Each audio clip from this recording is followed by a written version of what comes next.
So good morning dear students. So today we will be discussing on a small topic and which is an easy topic which is called equation of state, or you can say it as a characteristic gas equation or equation of state of an ideal gas, etc. So today's topic of discussion is equation of state. Equation of state. So equation of state എന്നുകൊണ്ട് ഉദ്ദേശിക്കുന്നത് ഒരു particular system അത് ഏത് സ്റ്റേറ്റിലാണെന്ന് അതിൻ്റെ properties evaluate ചെയ്യാനുള്ള ഒരു set of ഒരു number of ഇക്വേഷൻസിനെയാണ് നമ്മൾ ഇക്വേഷൻ ഓഫ് സ്റ്റേറ്റ് എന്നുകൊണ്ട് നമ്മൾ ഉദ്ദേശിക്കുന്നത്. So normally equation of state directly I will write down. Equation of state is given as PV is equal to RT. This is the equation. PV is equal to RT. വളരെയധികം ശ്രദ്ധിക്കാണ്ട് ഓരോ ടേമും എന്താണെന്നുള്ളത് correct നമുക്ക് മനസ്സിലാക്കണം. So P stands for pressure. T stands for temperature. Now we should know what is V and R. Now V is called the specific volume. Specific volume എന്ന് പറഞ്ഞാൽ specific പ്രോപ്പർട്ടിയാണ്. Specific in the sense volume by mass. So V is V divided by M. എന്താണ് ഈ V? ഈ V എന്ന് പറഞ്ഞാൽ total volume. ഈ വിയോ ടോട്ടൽ വോളിയം അല്ല, total volume divided by mass. അപ്പോൾ എനിക്ക് ഇക്വേഷൻ എങ്ങനെ എഴുതാം? I can write P V is equal to താഴെയുള്ള മാസ് എങ്ങോട്ടേക്ക് റൈറ്റ് ഹാൻഡ് സൈഡിലേക്ക് കൊണ്ടുവരുമ്പോൾ it will become MRT. This is the same equation of state. PV is equal to MRT, where M is the mass of the system. And now we should know what is this R. അല്ലേ, ഈ R എന്താണെന്ന് അറിയലാണ് നമ്മുടെ ഉദ്ദേശം. Now R is called the characteristic gas constant. It is the characteristic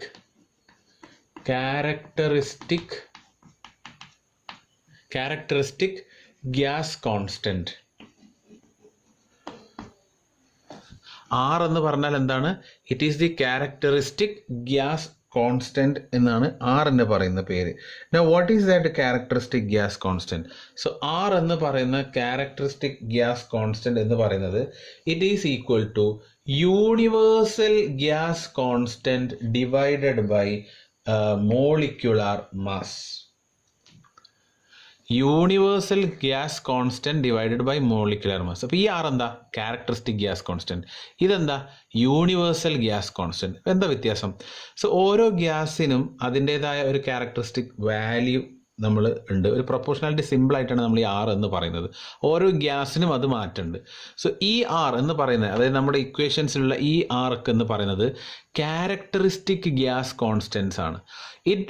it varies for different gases. ഇപ്പോൾ R value of air എന്ന് പറയുന്നത് ആവില്ല R value of water, അല്ലെങ്കിൽ ആർ വാല്യൂ ഓഫ് വാട്ടർ അല്ല, say something other like hydrogen, അല്ലെങ്കിൽ nitrogen, oxygen, helium, carbon dioxide. ഇതിൻ്റെ ഒക്കെ R value differ ചെയ്യും. പക്ഷേ ഏതൊരു ഗ്യാസിൻ്റെയും യൂണിവേഴ്സൽ ഗ്യാസ് കോൺസ്റ്റൻറ്റ്, എല്ലാ ഗ്യാസിൻ്റെയും ക്യാരക്ടറിസ്റ്റിക് യൂണിവേഴ്സൽ ഗ്യാസ് കോൺസ്റ്റൻറ്റ് എന്ന് പറയുന്നത് കോൺസ്റ്റൻ്റ് ആയിരിക്കും. There is no change in that value, and that value is given as RU എന്ന് പറയുന്നത് universal gas constant value is given as 8.314. The unit is kilojoule per kilogram mole Kelvin. Kilojoule divided by kilogram mole Kelvin. See, ഇതാണ് characteristic gas constant equation, RU by M, where RU is the universal gas constant, M is the molecular mass of that particular gas. ഇപ്പോൾ universal gas constant എന്ന് പറഞ്ഞാൽ എല്ലാത്തിനും എന്തായിരിക്കും? Same value ആയിരിക്കും. അതിൽ യാതൊരുവിധ മാറ്റങ്ങളോ കാര്യങ്ങളോ ഉണ്ടാവില്ല. പക്ഷെ അതേസമയം ക്യാരക്ടറിസ്റ്റിക് ഗ്യാസ് കോൺസ്റ്റന്റ് എന്ന് പറയുന്നത് ഓരോ ഗ്യാസിനെയും സംബന്ധിച്ചിടത്തോളം അത് മാറ്റം ഉണ്ടാവും. കാരണം എന്താ? ഓരോ ഗ്യാസിൻ്റെയും മോളിക്കുലർ മാസ് മാറ്റമുണ്ട്. ഇപ്പോൾ നമ്മൾ ഒന്ന് രണ്ട് ഗ്യാസസ് നമ്മളൊരു എക്സാമ്പിളിന് പറയുകയാണെങ്കിൽ സേ ഫോർ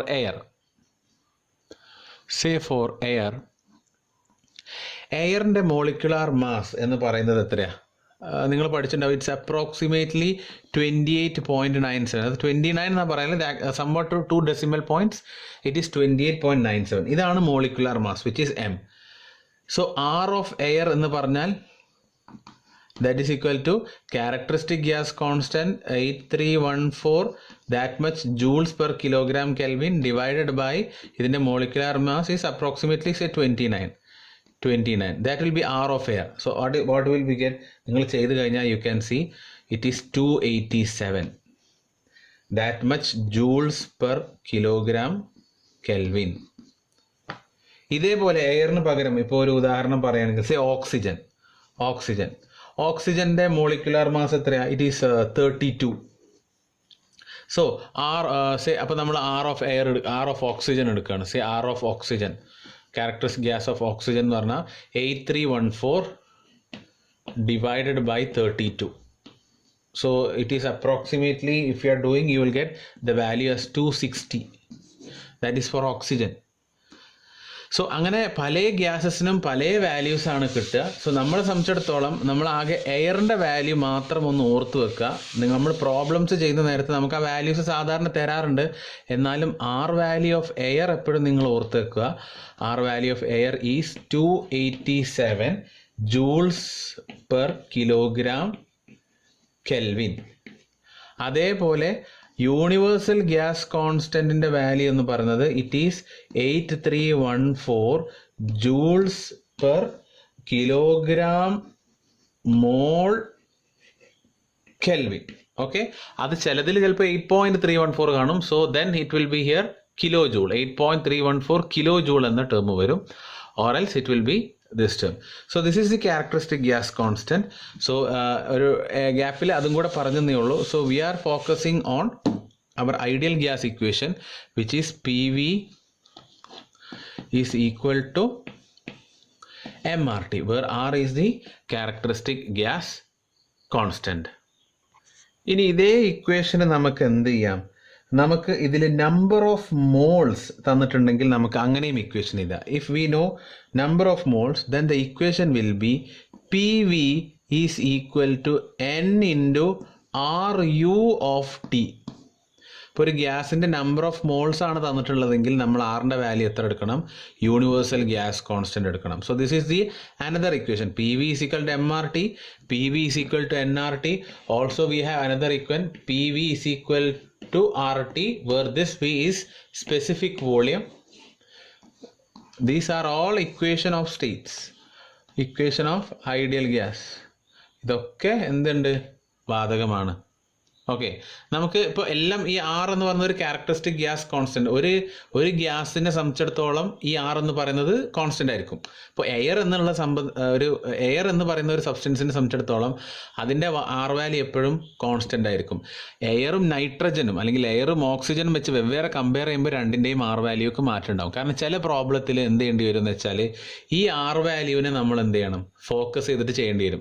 ഇപ്പോൾ ഒരൊറ്റ പർട്ടിക്കുലർ ഗ്യാസ്, ഇപ്പോൾ ഉദാഹരണത്തിന് എയർ മാത്രം എടുത്തു, അതിൽ കംപ്രഷൻ അല്ലെങ്കിൽ മറ്റുള്ള പ്രൊസീജിയേഴ്സ് നടന്നു, പ്രഷർ വോളിയം മാറി, ടെമ്പറേച്ചർ മാറി എങ്കിൽ ഇക്വേഷൻ എന്താണെന്ന് ചോദിച്ചാൽ in the case mass constant ആയി കഴിഞ്ഞാൽ നമുക്ക് പറയാൻ പറ്റും P V by T is R അല്ലേ. അപ്പോൾ പ്രഷർ വോളിയം ടെമ്പറേച്ചർ ആദ്യം ഒരു ഇനീഷ്യൽ കണ്ടീഷൻ ഉണ്ടാവും, പിന്നെ എന്തെങ്കിലും പ്രോസസ്സ് നടത്തി കഴിഞ്ഞാൽ രണ്ടാമത് പ്രഷർ വോളിയം ടെമ്പറേച്ചർ കണ്ടീഷൻ ഉണ്ടാവും. പക്ഷേ അങ്ങനെയൊക്കെ ആക്കിയാലും ആറിൻ്റെ വാല്യൂ ആ പർട്ടിക്കുലർ ഗ്യാസിന് ചേഞ്ച് ചെയ്യില്ല. അപ്പോൾ നമുക്ക് ഇങ്ങനെ ഇക്വേറ്റ് ചെയ്യാൻ പറ്റും. പ്രോബ്ലംസ് ചെയ്യുമ്പോൾ നമുക്ക് പറയാം. സോ ഞാൻ ജസ്റ്റ് ഒന്ന് പറയുന്നുള്ളൂ. അപ്പോൾ നമുക്ക് ഇക്വേഷൻ ചെയ്യാൻ പറ്റും. Initial condition P1 V1 by T1 is equal to P2 V2 by T2 എന്നൊക്കെ പറഞ്ഞിട്ട് നമുക്ക് പ്രോബ്ലംസ് പ്രൊസീഡ് ചെയ്യാനും പറ്റും. So this we will be discussing while we are doing the problems. So അതൊന്ന് നമ്മൾ ഓർത്ത് വെക്കുക എന്നുള്ളത് കൊണ്ടാണ് അതിപ്പോൾ ഇവിടെ പറഞ്ഞിട്ടുള്ളത്. So this is the case of equation of state which is called PV is equal to RT where R is the characteristic gas constant. ഇനി നമ്മൾ മനസ്സിലാക്കേണ്ട മറ്റൊരു കാര്യം എന്ന് പറഞ്ഞാൽ ഒരു ഐഡിയൽ ഗ്യാസ് ഐഡിയൽ ഗ്യാസ് എന്ന് പറയുന്നത് റിയൽ കേസസിൽ പോസിബിൾ അല്ല. ഐഡിയൽ ഗ്യാസ് എന്നുള്ള ടേം റിയൽ കേസിൽ പോസിബിൾ അല്ല. നമുക്ക് എപ്പോഴും അവൈലബിൾ ആയിട്ടുള്ളത് റിയൽ ഗ്യാസ് ആണ്. അല്ലേ? ഐഡിയൽ ഗ്യാസ് എന്ന് പറയുന്ന ഒരു കൺസെപ്റ്റ് നമുക്ക് ഈ കാൽക്കുലേഷനും കാര്യങ്ങളും ചെയ്യാൻ കുറച്ചും കൂടെ എളുപ്പമായിരിക്കും നമുക്ക് ഐഡിയൽ ഗ്യാസ് ആയിട്ട് കൺസിഡർ ചെയ്ത് കഴിഞ്ഞാൽ. സോ ഐഡിയൽ ഗ്യാസ് റിയൽ ഗ്യാസിൽ നിന്ന് ഡീവിയേറ്റ് ചെയ്തിട്ടാണ് കാര്യങ്ങൾ ചെയ്യുക. ഇപ്പോൾ ഒരു പ്രോസസ്സ് ഐഡിയൽ ആയിട്ട് ചെയ്യുന്ന ഒരു ഗ്യാസും റിയൽ ആയിട്ട് അവൈലബിൾ ആയ ഗ്യാസും തമ്മിൽ വേരിയേഷൻസ് ഉണ്ടാവും. അപ്പോൾ ഈ വേരിയേഷൻ എത്രത്തോളം ഉണ്ട് എന്ന് മനസ്സിലാക്കാൻ വേണ്ടിയിട്ടാണ് നമ്മളൊരു പുതിയ ടേം കൊണ്ടുവന്നിട്ടുള്ളത്. That is called compressibility factor, which is called compressibility factor. എന്താണ് ഈ compressibility factor? It is denoted as Z. എന്താണ് കംപ്രസിബിലിറ്റി ഫാക്ടർ? ഒരു റിയൽ ഗ്യാസ് അതേ ഗ്യാസിൻ്റെ ഐഡിയൽ സ്റ്റേറ്റിൽ നിന്ന് എത്രത്തോളം ഡീവിയേഷനിലാണ് വർക്ക് ചെയ്യുന്നത് എന്ന് മനസ്സിലാക്കാൻ ഹെൽപ്പ് ചെയ്യുന്ന ഒരു ഫാക്ടറാണ് compressibility factor. Now, how do we write compressibility factor? Compressibility factor എന്ന് നമ്മൾ പറയുന്ന ഇക്വേഷൻ അല്ലെങ്കിൽ ഡെഫിനിഷൻ എന്ന് പറഞ്ഞാൽ it is the actual volume divided by ideal കേസിലുള്ള വോളിയം. ഓക്കെ, ഇതാണ് കംപ്രസിബിലിറ്റി ഫാക്ടറിൻ്റെ equation. What is compressibility factor? It is the ratio of actual volume to the ideal volume at the ideal case. Okay, അപ്പോൾ ഒരു ideal കേസിലെ volume എന്ന് പറഞ്ഞു കഴിഞ്ഞാൽ എങ്ങനെയായിരിക്കും? നമുക്കറിയാം ഐഡിയൽ ഗ്യാസ് ഇക്വേഷൻ എന്ന് പറഞ്ഞാൽ it is PV is equal to RT ആണ്. അപ്പോൾ ഇതിൽ V എങ്ങനെ എനിക്ക് കിട്ടും? V is equal to RT by P അല്ലേ? RT by P. സോ ഇതാണ് ആക്ച്വൽ റിയൽ കേസിലുള്ള വോളിയം. ഐഡിയൽ കേസിൽ, sorry not real case, ideal സ്റ്റേറ്റിലെ ഇക്വേഷൻ വെച്ചിട്ട് ഐഡിയൽ കേസിലെ വോളിയം വേണ്ടത് എന്താണ്? RT ബൈ P ആണ്. അപ്പോൾ എനിക്ക് ഈ ഇക്വേഷൻ എങ്ങനെ ചെയ്താ? That is equal to actual volume, okay, divided by volume of ഐഡിയലിന് പകരം എനിക്ക് എന്ത് ചെയ്യാം? I can write it as RT by P എന്ന് എനിക്കിങ്ങനെ എഴുതിക്കൂടെ? എനിക്ക് volume actual divided by RT by P എന്നും എനിക്ക് എഴുതാം. അപ്പോൾ ഈ ഇക്വേഷൻ എനിക്ക് volume actual divided by RT by P എന്ന ഈ ഇക്വേഷൻ കിട്ടി. That is compressibility factor Z. അപ്പോൾ ഞാനിതൊന്ന് റീഅറേഞ്ച് ചെയ്ത് കഴിഞ്ഞാൽ എനിക്ക് എങ്ങനെ കിട്ടുക? Z is equal to P into volume actual divided by RT. So this is another equation. PV is equal to ZRT. ഇത് അടുത്ത ഇക്വേഷൻ ആണ്, where Z is the compressibility factor and V here it is the actual volume എന്നുള്ള സെൻസിലാണ് നമ്മളവിടെ ചെയ്യുന്നത്. So this is the case equation for ideal gases. അതിൻ്റെ variation അറിയാനുള്ള ഒരു ഇക്വേഷനാണ് PV ഈക്വൽ ടു ZRT. ഇനി ഇതേ കേസിൽ ഒരു ഐഡിയൽ ഗ്യാസ് ആയിരുന്നെങ്കിൽ, ഈ ഇക്വേഷൻ നമ്മൾ റിയൽ ഗ്യാസിനുള്ള ഇക്വേഷനാണ്, ഇതൊരു ഐഡിയൽ ഗ്യാസ് ആയിരുന്നെങ്കിൽ എന്താകുമായിരുന്നു ഇക്വേഷൻ? അല്ലെങ്കിൽ എന്താകണമായിരുന്നു equation? We should have got the equation as PV is equal to RT. Ideal gas ആയിരുന്നെങ്കിൽ ഇതായിരുന്നു ഇക്വേഷൻ വേണ്ടത്. അപ്പോൾ PV ഈക്വൽ ടു ZRTയിൽ ഒരു ഐഡിയൽ ഗ്യാസ് ആണ് ഫങ്ഷൻ ചെയ്യുന്നതെങ്കിൽ അപ്പോൾ Z-ൻ്റെ വാല്യൂ എത്രയാ? Z-ൻ്റെ വാല്യൂ എത്രയായിരിക്കും? The value will be 1. Z will be 1 when for ideal gases. Z-ൻ്റെ വാല്യൂ എന്ന് പറയുന്നത് it will be 1 for ideal gases. അങ്ങനെയാണെങ്കിൽ we will get PV is equal to RT equation. ഇനി റിയൽ ഗ്യാസസിനെ സംബന്ധിച്ചിടത്തോളം Z എന്ന് പറയുന്നതിൻ്റെ value it can be Z can be greater than 1 as well as Z can also be less than 1. Okay, അപ്പോൾ Z എന്ന് പറഞ്ഞ value അത് less than 1 വരാം, അല്ലെങ്കിൽ ഗ്രേറ്റർ ദാൻ 1 എന്നുള്ള വാല്യൂവും എന്ത് ചെയ്യാം? Z-ന് പോസിബിൾ ആണ്. കാരണം അങ്ങനത്തെ രീതിയിലായിരിക്കാം അതിൻ്റെ ഐഡിയൽ ഗ്യാസിൻ്റെ വേരിയേഷൻ, ഐഡിയൽ ഗ്യാസ് ബിഹേവിയറിൽ നിന്ന് വേരിയേഷൻ എങ്ങനെയോ ആവും. ഗ്രേറ്റർ ദാൻ 1 ആണെങ്കിൽ വളരെ ഹൈ വേരിയേഷൻ ഉണ്ടാവും, ലെസ് ദാൻ 1 ആണെങ്കിലും ദർ ഈസ് വേരിയേഷൻ, അതിൻ്റെ സൈഡ് മാറുന്നേ ഉള്ളൂ. So this is overall thing about equation of state. So ഈ ഒരു പാർട്ട് നമ്മൾ മൊഡ്യൂൾ 1-ൽ വരുന്നതാണ്. സോ അത് കൂടെ ഇത് നമ്മൾ വൈൻഡപ്പ് ചെയ്തിട്ട് നമ്മൾ എടുക്കുന്നേ ഉള്ളൂ. ഇനി അതോടൊപ്പം ഇതിൽ ചെറിയൊരു കാര്യം കൂടെ ആഡ് ചെയ്യാനുള്ളത് നമ്മുടെ ടെമ്പറേച്ചർ സ്കെയിൽസിനെ കുറിച്ചിട്ടാണ്. സോ അടുത്ത നമ്മൾ ടെമ്പറേച്ചർ സ്കെയിൽസ്, നമ്മൾ ഡിഗ്രി സെൽഷ്യസും ഫാരൻഹീറ്റ്, കെൽവിൻ, ഇങ്ങനെയൊക്കെ നമ്മൾ പല വേരിയേഷൻസ് ഉണ്ട്. അപ്പോൾ ഇതിൻ്റെ തമ്മിലുള്ള ഒരു ഇക്വേഷൻ റിലേറ്റ് ചെയ്യാനാണ് നമ്മളിവിടെ നോക്കാൻ പോകുന്നത്. സോ ഞാൻ 3 ടെമ്പറേച്ചർ സ്കെയിൽസ് എടുക്കുന്നു. Say let this be in degree Celsius, let this be in degree Kelvin and let this be in degree Fahrenheit. Okay, ഇങ്ങനെ നമ്മൾ സെറ്റ് ചെയ്ത് വെച്ചു എന്ന് കരുതിക്കോ. Okay, hope you can see the concept. അപ്പോൾ first one degree സെൽഷ്യസും, രണ്ടാമത്തെ degree കെൽവിനും, മൂന്നാമത്തത് ഡിഗ്രി ഫാരൻഹീറ്റിലും വെക്കുന്നത്. സോ ഞാൻ ഏറ്റവും ബോട്ടം പോർഷൻ എന്ന് പറയുന്നത് ഐസ് പോയിന്റ് ആയിട്ടാണ് കൺസിഡർ ചെയ്യുന്നത്. ഐസ് പോയിന്റ് എന്ന് പറഞ്ഞാൽ ആ പോയിന്റിലാണ് ഐസ് ആവുക. അതായത് ഇപ്പോൾ വാട്ടറിനെ സംബന്ധിച്ചിടത്തോളം അത് സോളിഡ് ആവുന്ന കേസ്. സോ അത് എപ്പോഴാണ് ഫ്രീസ് ആവുന്ന ടെമ്പറേച്ചർ എന്ന് പറയുന്നത്? ഇറ്റ് ഈസ് 0 ഡിഗ്രി സെൽഷ്യസ് അല്ലേ. അതേപോലെ മുകളിൽ ഞാൻ എടുക്കാൻ പോകുന്നത് സ്റ്റീം പോയിന്റ് ആണ്. This is steam point. So steam ആവുന്നത് എപ്പോഴാണ്? വാട്ടർ കേസ് എപ്പോഴാവുന്നത്? It is at 100 degree Celsius. 100 degree Celsius.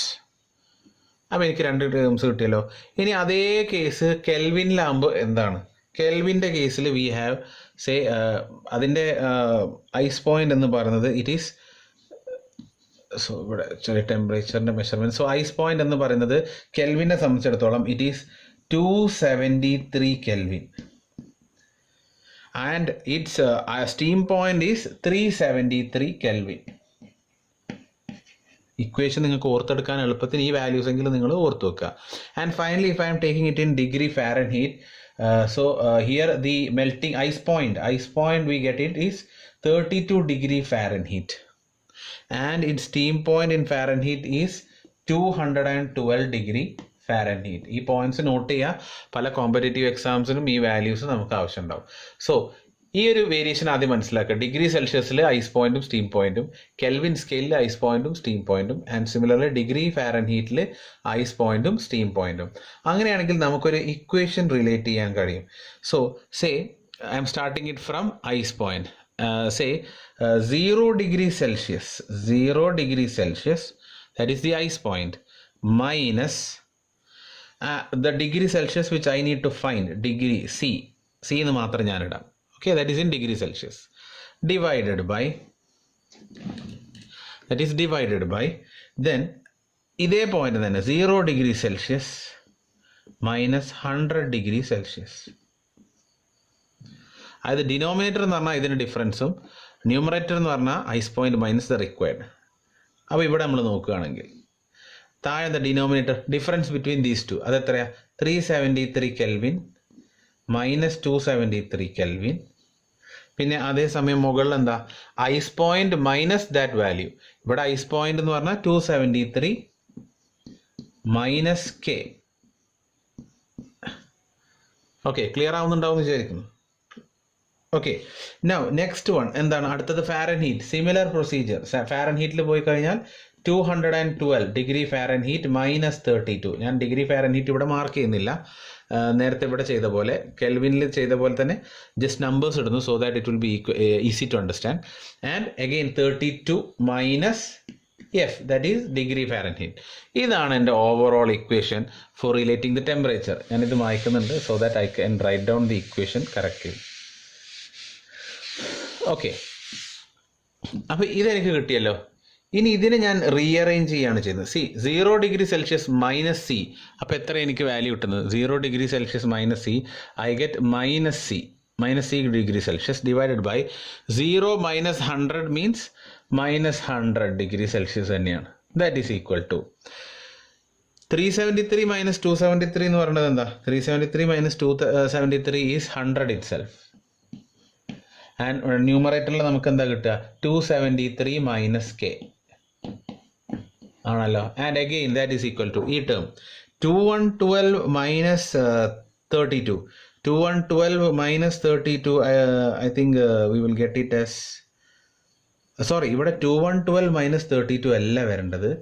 നമുക്ക് ഇവിടെ അതേപോലെ 373 മൈനസ് 273 അല്ല, 0 ഡിഗ്രി ഏറ്റവും മിനിമത്തിൽ നിന്നായിരുന്നു അല്ലേ. So this will become 273 minus 373. Here it will become 32 minus 212. Okay, ice point minus the steam point. അങ്ങനെയാണ് എടുക്കേണ്ടത്. So here the value will be minus 100. Okay, so ഇനി അപ്പോൾ ഇവിടെ 32 minus 212 എന്ന് പറഞ്ഞാൽ I will get minus 180. I'll get minus 180. ടോപ്പിൽ എന്താ 32 minus F തന്നെ. ക്ലിയർ ആണല്ലോ. ഇനിയിപ്പോൾ ഇതിന് ഞാൻ ഒന്ന് അങ്ങോട്ടും ഇങ്ങോട്ടും റീഅറേഞ്ച് ചെയ്താൽ ഈ നെഗറ്റീവ് സൈൻസ് പോയി ഇവിടുത്തെ നെഗറ്റീവ് സൈൻ മാറുമ്പോൾ നമുക്ക് എന്ത് കിട്ടും? ഞാനത് അടുത്ത ഒരു സ്റ്റെപ്പും കൂടെ ഞാൻ എഴുതാം. ഞാൻ ഈ മൈനസ് ഡിനോമിനേറ്ററിലെ മൈനസ് സൈൻ എല്ലാം എന്ത് ചെയ്യാം? എനിക്ക് എല്ലാം മൈനസ് കൊണ്ട് മൾട്ടിപ്ലൈ ചെയ്താൽ അതേ വാല്യൂസ് കിട്ടും. ന്യൂമറേറ്റർ ഞാൻ മൈനസ് കൊണ്ട് മൾട്ടിപ്ലൈ ചെയ്യുകയാണെങ്കിൽ then I will get this equation is equal to C divided by 100. That is equal to k minus 273 by 100. That is again equal to f minus 32 divided by 180. Clear ആണല്ലോ. ഞാൻ through out minus കൊണ്ട് ന്യൂമറേറ്ററും ഡിനോമിനേറ്ററും കൂടെ multiply ചെയ്തു. And finally what answer I get is that ഇതിനെ ഒന്നൊക്കെ ഒന്ന് നമ്മൾ rearrange ചെയ്ത് കഴിഞ്ഞാൽ finally we get an equation that is c divided by 5. Okay, അപ്പോൾ 20 കൊണ്ട് ഡിവൈഡ് ചെയ്യുന്ന രീതിയിൽ c divided by 5 that is equal to f minus 32 divided by 9. That is again equal to k minus 273 divided by 5. Okay, so this is the equation relating all the temperature scales. എല്ലാ temperature സ്കെയിൽസിനെയും കൂടെ relate ചെയ്തിട്ടുള്ള equation ആണ് ഈ കാണുന്നത്, which is c divided by 5 that is equal to f minus 32 by 9 that is again equal to k minus 273 by 5. ഇപ്പം എനിക്ക് degree Celsius എന്ന് കെൽവിൻക്ക് ആക്കണമെങ്കിൽ ഈ രണ്ട് ഇക്വേഷൻ റിലേറ്റ് ചെയ്താൽ മതി. That is c divided by 5 is equal to k minus 273 by 5. അതിൽ ഇപ്പോൾ ഈ 5ഉം 5ഉം പോയി കഴിഞ്ഞാൽ c is equal to k minus 273. k അറിയാമെങ്കിൽ c കണ്ടുപിടിക്കാം, c അറിയാമെങ്കിൽ k കണ്ടുപിടിക്കാം. ഓർ ഇത് രണ്ടും കൂടെ റിലേറ്റ് ചെയ്യുകയാണെങ്കിൽ ഈ രണ്ട് ഇക്വേഷൻ മാത്രം വെച്ചിട്ട് എന്ത് എനിക്ക് ചെയ്യാം?